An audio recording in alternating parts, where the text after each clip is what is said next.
Well, good people, welcome to Cancer and Comedy with Dr. Brad Miller. This is the podcast where we look to offer healing to cancer impacted people with hope and humor. And we love to talk to people who have something to do with the whole process of being engaged with people's lives where they need some hope and some humor in their life, and it engages healing that takes place. And so our guest here today is going to do just that. His name is Professor Frank Chindamo, CHP, and we'll talk about what that means here in a minute. He's the founder of and CEO of LaughMD, which is a company which has designed and put into implementation a proprietary video app which is used in hospitals and urgent care places, maternity wards, oncology wards, and dialysis, other healthcare settings. And he's our guest. He's going to talk. We're going to learn all about the in just a moment. But Frank, welcome to Cancer and Comedy, my friend. Thank you so much, Brad. Happy April Fool's Day to you. April Fool's Day, indeed it is, my friend. April 1, 2025, the beginning of Humor Month. And so it's great to be with you. And tell me, what kind of, did something April Foolish happen to you today? So I tried to trick my girlfriend into thinking I was growing a beard, and it was not the sophisticated do that you have there, Brad. It looked more like somebody had run a hairbrush through a car wash. Okay. Yeah, looked bad. And so I did that, and then because we work in comedy and medicine, I did a prank for my old company that said that from now on, all the Secretary Kennedy's new AHA, as it's called, the Agency for Healing or something, they were going to dispense entirely no more vaccines. You would only get red clown noses. Oh, there we go. It's on my site here now. Good. So, oh my gosh, there I go. Now I see it. Okay. That's awesome. Right. That is awesome, man. I love that. So Stop sharing. There we go. let Stop me, sharing. Thank you. yeah, All right. now I got to add myself back over here, the right here. All right, there we go. We're back. Well, I got to. You're a big April Well, Fool's Day. my big deal was with my April Fool's Day. I always try to get my wife, if I can, because she's a wonderful, fantastic woman, but incredibly gullible, and so that's good for somebody. She married you, so obviously. Yeah, there you go. That's the biggest joke of all. And but it's good for somebody like me who likes to fool and pull pranks once in a while. Anyhow, yesterday was her last week. She retired. Yesterday was her last full day of work after something like 40 years in the legal profession. And so today was the first day in a long time she's going to get to sleep in, on a work day. And so she was really looking forward to sleeping in, but I got up a little bit early and I went to the bathroom in the hallway, down the hallway, and I came back excited. Hey, I saw a mouse in the hallway. And of course she flipped out and was, jumped up and was not happy with me. And that's when the beatings began. And so she didn't get to sleep in. She got to freak out and, me. And then I said, April Fools, of course. And then then came the groan, the groan came then. So, but we have some fun together, and we've been married for coming up on 35 years pretty soon. So something's working there. Yeah, something's working there. But Frank, I appreciate you joining me here, man. You've got some innovative stuff that you're working on. I really want to get into it here in just a minute, but man, you've already talked about some things that kind of made you laugh, put a smile on your face here, and you're in the business of laughter in a way. But I know there's got to be, we're going to talk about a little bit about your background, how you went from a writer in comedy, and now you're in this area of therapeutic technology, I guess. I'd like you to unpack that a little bit, just a little bit of your story about how you moved from the entertainment world into kind of this combination of technology and entertainment. And I don't want to say too much. I want you to share it, please. A little bit about your background there. Well, sure. So I was that little schnook who would get beaten up. I grew up in a rough neighborhood and get beaten up and knocked over. And I found, just like George Carlin, that if I was funny, that I would get left alone and not beat up. So I kind of honed my sense of humor. And uh, considering I came from a lower middle class background, my dad was a sanitation worker in Queens, New York. There was no possibility of me ever getting into showbiz. But lo and behold, within a couple of years of that, I was at this place. You've probably heard of this TV show. Well, I see it, but for our audio listeners, tell us what you're showing us here, I'm and showing a you little bit of live. I wound okay. up started as an intern at SNL, the first Eddie Murphy year. There you Wow, have it. And Saturday Night then Live. Wow, that's incredible, man.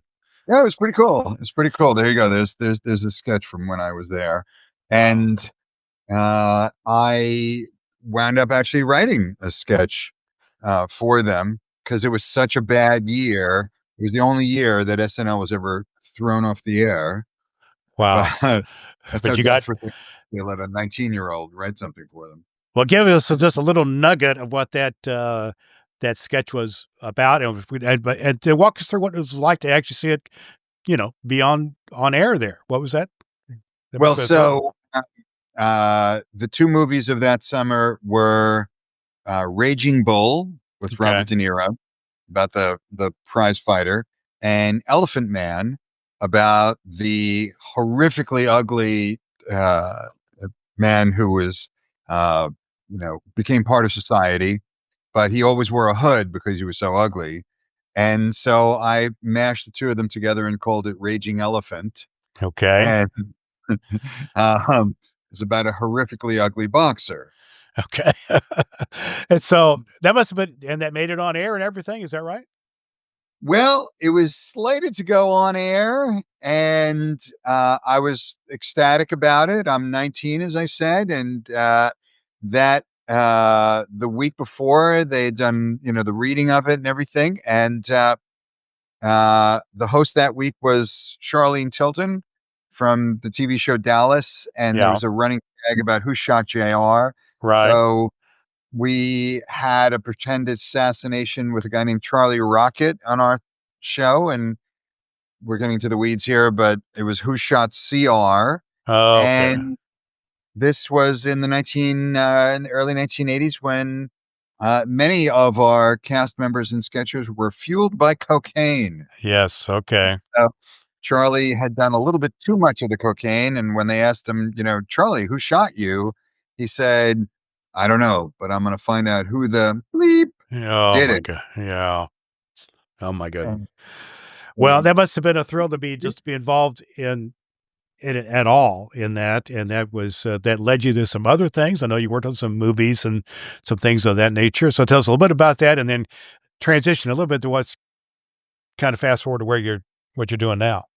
yeah, no, I wound up working on, only almost exclusively comedies. I worked on Ghostbusters in the writing department there, and I got to work with the writers, Dan Aykroyd and Harold Ramis on that, just as an assistant. I didn't write a word of it.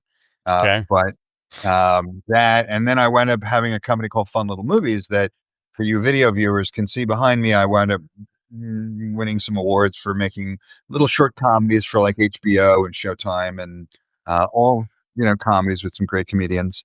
And then I wound up becoming a professor, and that's why I have the title at schools like USC and UCLA and Chapman University as a web video professor, teaching how students how to make little comedy videos. But I always knew this is your next question. So what'd you do after that? Oh, okay. I'm sorry. I missed my cue, man. So what'd you do after that, Frank? Funny you should Please, ask. please, Right? please, please, sir, tell me what happened after that. No, I could never. Yeah, Okay. Oh my. Okay. you'll have to pry it out of me. Oh my. Go, go, go, baby. All right. So I was teaching my students about how to make videos for the internet, and it was kind of the dawn of that on up to just a couple of years ago. And realized that the best and highest calling for the funny videos that I made were to put them in hospitals because laughter is the best medicine. So I formed a TV channel of fun little movies that played at Kaiser Permanente Hospital and at Cedar Sinai Hospital. And that's how it all started. Well, and that's awesome. And you also sound like you were kind of on the edge of some of the YouTube stuff and things like that happen in terms of doing web videos, things like Yep. that. So you're kind of the one of the daddies of YouTube. I know that you may or may have been involved with that with the people who the guys who started that, but the a lot of that energy, creative energy, was popping around then. But before we dive too much, Frank, into um, what you're doing now about doing the videos on hospitals and so on, I want to ask you a little bit about kind of some motivation or some other aspects that may have been here. I know in our prior conversation you mentioned that you lost your father to cancer. Mhm. I just wonder if you can go back and kind of walk us through that experience in the sense of how that may or may not have shaped your vision for either comedy or laughter and or even what you're doing now. Is that a part of the story?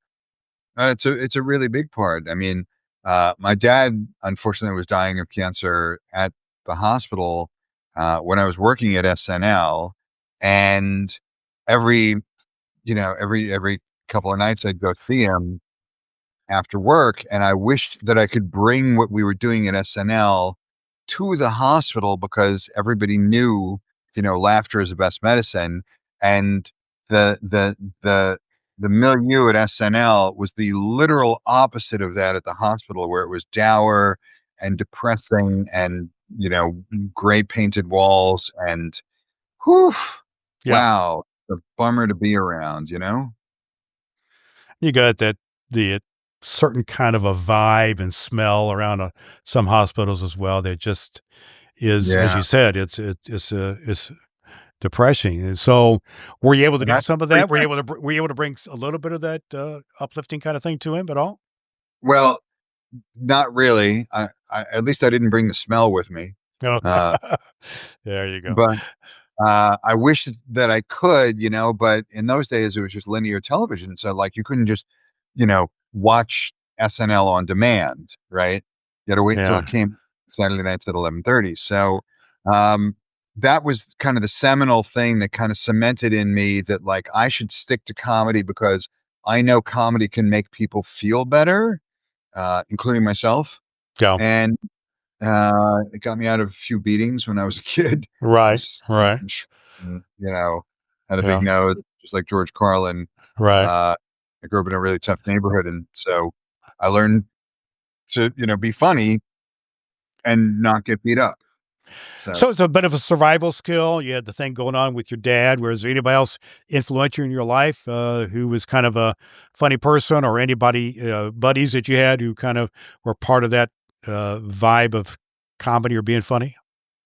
well, by the time I, you know, got out of SNL and Ghostbusters, I was, working on lots of comedy movies, and then I started working in comedy clubs and Okay. working with guys like Ray Romano and Dennis Leary and whew, Jackie Mason. That's going way back. Um, Yeah. a lot of the comedians who you know from today that were pretty, just starting out back then. Wow. So A lot of uh, influence that way. And yet you've took a track that was that kind of melded, if you will, or the intersection of comedy entertainment, and you kind of yeah. went into the educational part of it and now in the technological part of it. So take us there a little bit, how that uh, evolved for you to get an education in the technology and then to kind of bring it back around into this app that you have. Well, along the way, my stepfather by this time he was dying of cancer, and by this time, I could bring in like a portable VCR to show him. And then my youngest brother passed away in a hospital of cancer-related illnesses, and each time it just broke my heart. And so here I am, a professor teaching students how to make mostly funny videos.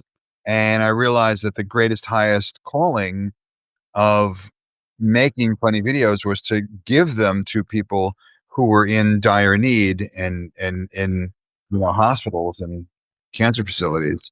Right.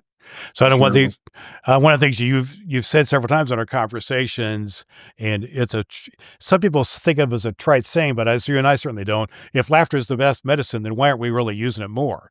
So is Right. that's kind of a key phrase for you? That's kind of a motto that you have, is it not?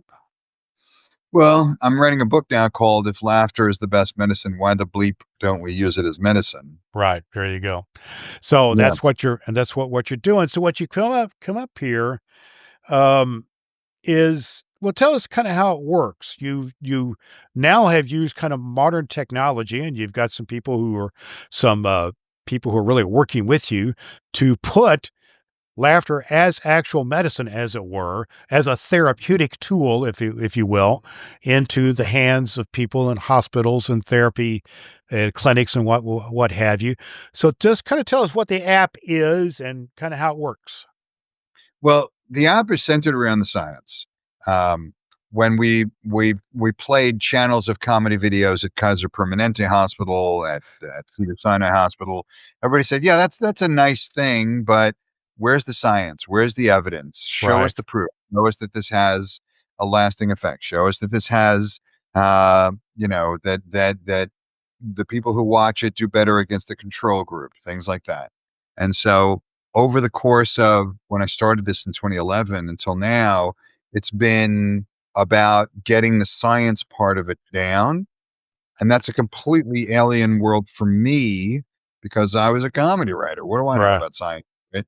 But the team that I work with, they know a lot about it. And I'm super grateful to them. So I that's know. how we're science done. In looking at your website, you just got a ton of research there. I know I've seen a little bit of that you've showed me as well. I mean, one of the things you just kind of give a snapshot of it. Uh, you say that the evidence shows, the scientific research shows that up to 60% pain reduction in some studies. So, what did you learn from those findings that surprised you, or what gave you some affirmation of what you're working on here? Well, good question. The we've done 5 studies. One where we lowered stress in USC healthcare providers by like 90 something percent, but it took an hour. Then when I was teaching at Chapman, we did it there with healthcare providers. In just 3 minutes, we lowered their stress by 13%. Then at USC Norris Cancer Center with the fantastic Dr. Jacek Pinsky, uh, we gave an app of comedy videos. They watched them for half an hour, and we lowered stress in over 90% of the patients, and we lowered pain in over 90% of the patients who had pain. So stress and pain are two of your biggest issues when you have cancer, right? Right, right, right. And these were actually measured in some sort of a scientific way. It was not just kind of an observation, type of thing. It was some sort of the scientific method was used in terms of Mhm, mhm. of doing this research. And you've got, as you mentioned, on your team, it's not just a bunch of stand-up comedians on your team. You've got, you know, Yeah. researchers and doctors and scientists and other folks who are involved. And tell me a lot how what those folks have contributed to your work here in terms of did they have to be kind of convinced coming in this is something that has some valid look at, or tell me kind of how some of those conversations went with some of the medical professionals or scientific people. Well, one of the advisors is the real Dr. Patch Adams, who was portrayed by Robin Williams in the movie. And Wow. he's still with us, and he believes in this, so it's good to have him on board. Dr. Amitabh Mazumdar was one of the oncologists who first pioneered the use of stem cells in oncology, and he's been a professor at USC, at NYU, and now he's one of the principals at the Oncology Institute. In fact, Scott Michael Jensen is somebody who ran the content store for Nokia, helped create the app for Major League Baseball, ran the Weather Channel, all their digital. So he's somebody who's very talented in business. He's a lawyer as well. I owe my life to this guy. Aristotle Zhang graduated from Pepperdine. He's our head of research, and he is someone who, even as a teenager, he ran an anti-smoking campaign to get teens to stop smoking. Wow. So we're So uh, credibility, the credibility part is pretty firm, pretty oh, firm here. go on, Dr. Sandra Sufel, who uh, ran a wing of a hospital by the time she was 30 and has raised over $1 billion in medicine, in medical technology. Um, Rick uh, Rick Barnett was somebody who ran 5 different hospitals before he joined with us. So Wow. really amazing team. Yeah. Well, let's walk through the so the credibility is there. You've gathered a lot of material here. You've in some way or another vetted the material. I assume that you bring in for.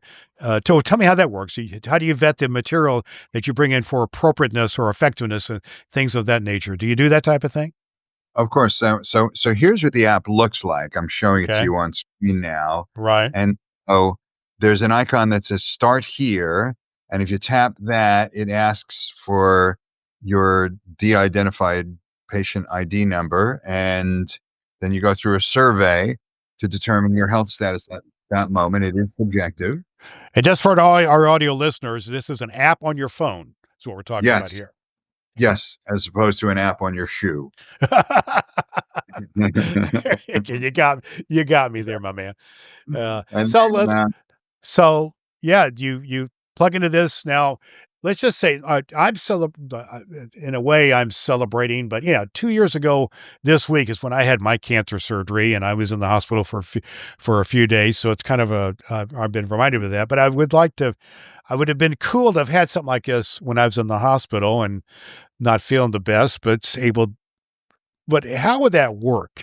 If I'm in the hospital having surgery and, and the hospital has somehow this available, this app is available commercially, just kind of tell me how that works. right now it's not available commercially. So we would have to give it to you because Okay. you're a really good dude.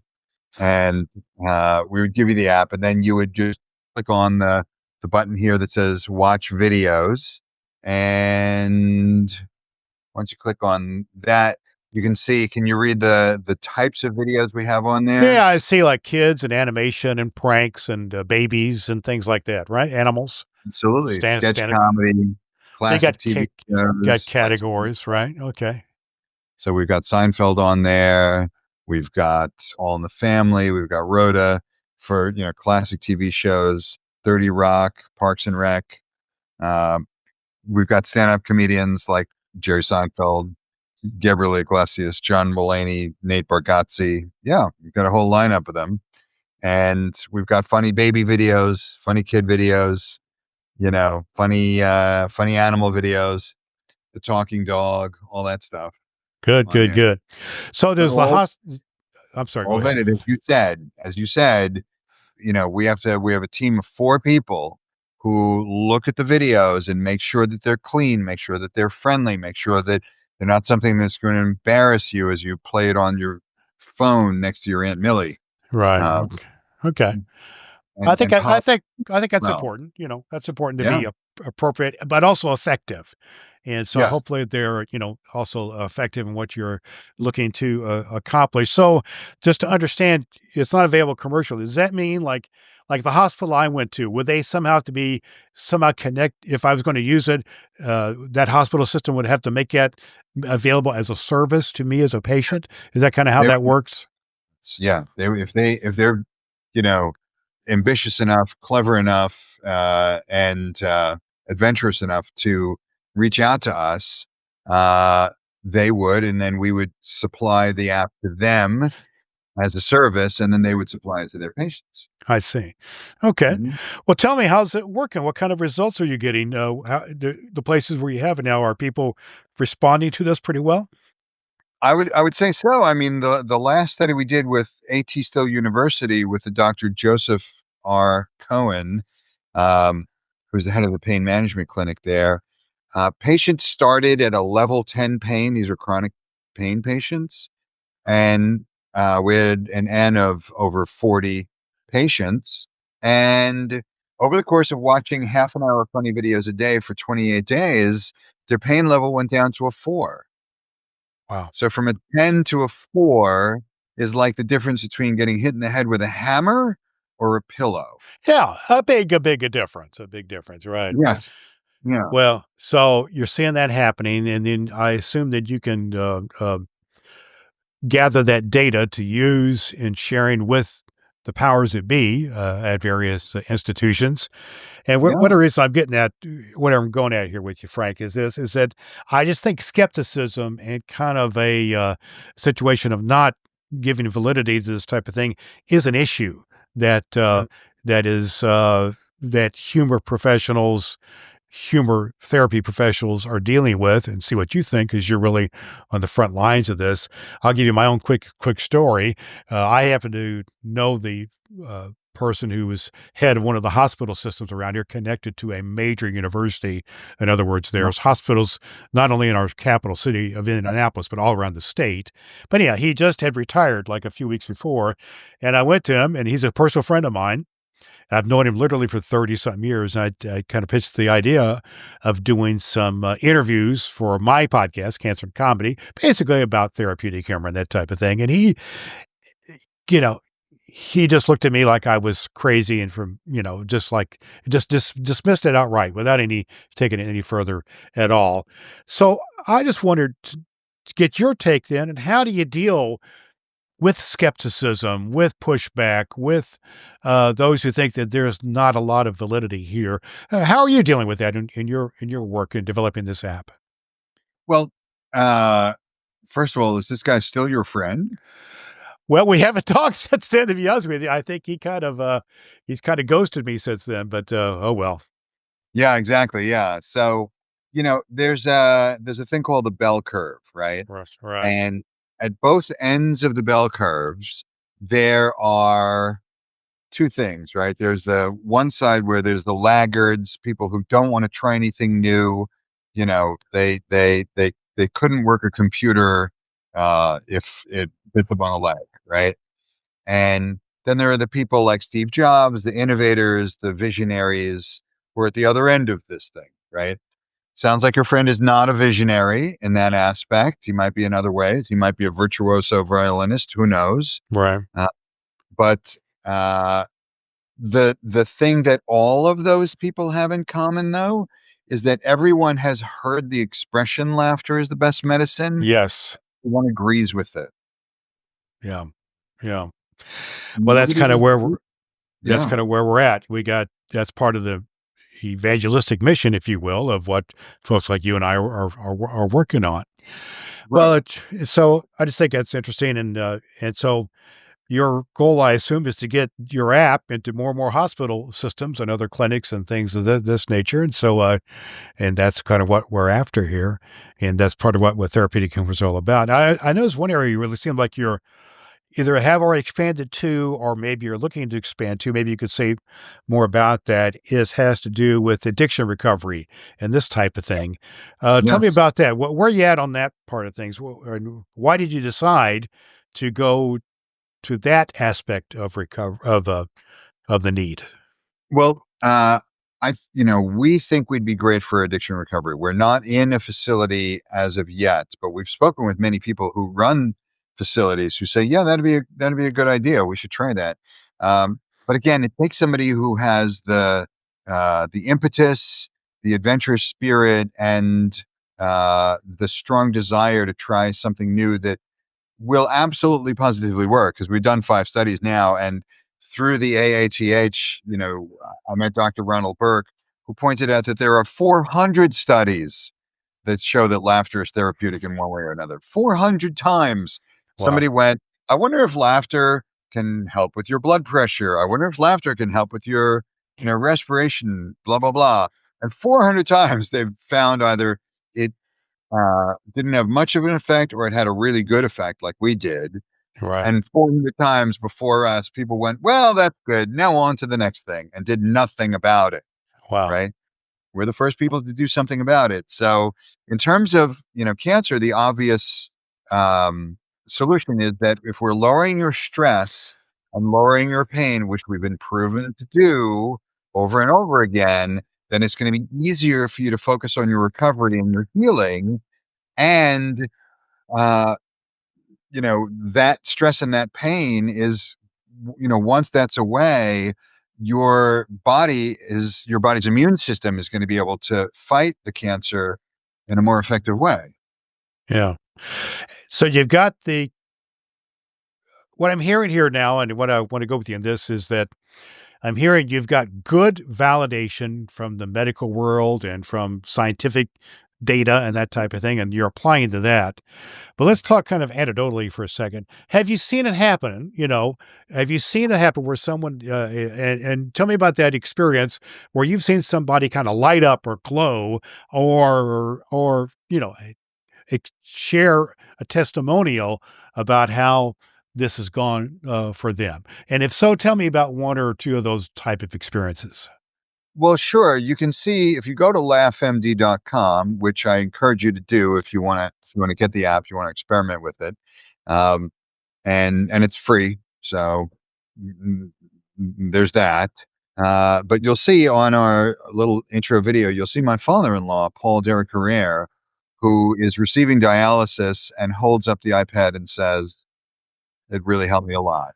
And it Right. did, and it does continue to do so. You'll see my dear friend Michael Citrin, who uses it during his oncology infusions, and he says that it makes him forget about the pain and the stress of having that infusion. And he has to do every month, and it's a pain in the neck, right? So Yeah. he's Literally. using it, and I've yeah, exactly. I mean, when I worked with USC, and you would see the patients using it and see them light up, or the patients that we're working with at the Oncology Institute. I can only say the first names of Judy and Sergio, but uh, Sergio has particularly aggressive bone cancer, and yet he's doing okay, and he's watching his comedy half an hour every day. Wow. So almost Yeah, in a way, almost like a prescription in a sense, or at least a therapeutic application of this. Well, that's awesome. Well, Frank, let's bring it around to this. What would you share with anyone who's thinking about somehow getting involved with LaughMD or wants to know more about it or how it can be impactful with their lives, either personally or maybe they have some influence in some medical system? Which kind of things would you share with those folks? well, the people that we'd most like to talk to would be people who are in the medical profession, who would like to see this, would like to try this in their facility, um, with their patients, or if you're a patient and you want to try it, um, and you're undergoing some form of care, and we can help you in any way. That's what we want to do. We're here to help people. Um, you're someone who is an investor, we are in the beginning stages of raising funds for this. Once our fifth study is published, then we're going to go at it in a more meaningful way. By the time your viewers are hearing this, that study may have been published. Wow.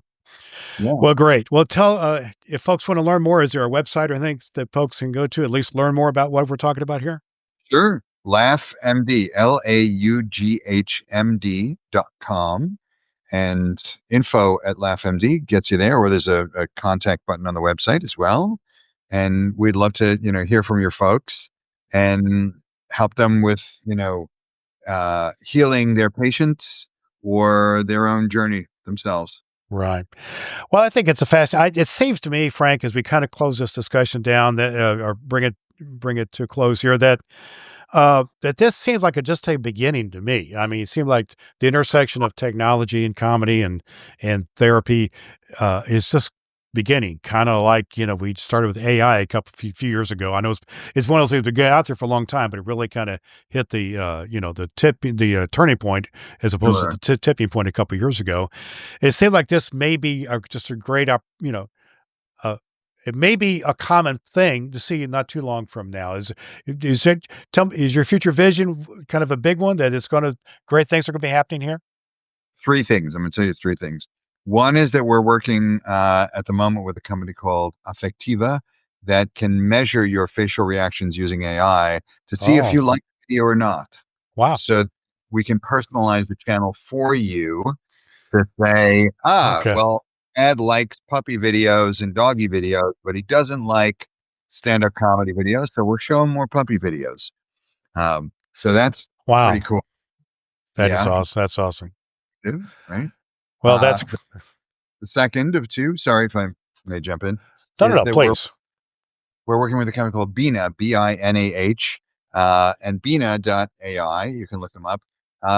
They measure your health status using the camera on your phone to determine your blood pressure, your heart rate, your breath rate, your hemoglobin A1C levels.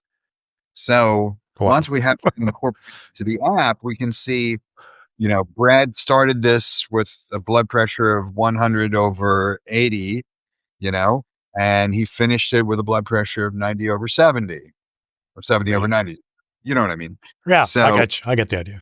we can show the delta. We can show the difference in the before and after. And that would be objective data as opposed to the subjective data that we collect now. And Brad, to tie it all up, here's what's going to happen. Mark my words on this. In a couple of years, when you go to your doctor, he or she is going to say, well, are you eating right? Are you getting enough exercise? And are you getting some laughs? Uh-huh. Wow. Yeah. So that's a wonderful way of leaving it. You've got the AI coming together and the facial recognition, all this technology things, and then the Mhm. doctor is going to start to, and medical professionals buy in and be just like right now. It's very common for docs to say, "Go out and get some sunshine," for instance, get some vitamin D or whatever it would be, Yeah. fresh air. It would be kind of a common thing to say, "Have a laugh." Awesome. Yes, exactly. I mean, my Well, doctor tells me to get some sunshine in a different way. He says, please go. Just leave. just go, get out of here, get out of here. Yeah. I got you. I got you, my friend. Well, what a delight to be with you, man. And Hey, the I just think I just want to really just finish on the thought that if laughter is the best medicine, then let's use it, right? Let's use it. yes, Let's use it. yes. All All right. right. So Laughter, laugh. common cancer. Yes. And there's Yep. so we thank you. The name of the company is LaughMD, and we'll put all the connections and links in our show notes at cancerandcomedy.com. We thank you for being our guest today, Frank Chindamo from LaughMD. Thanks for being our guest.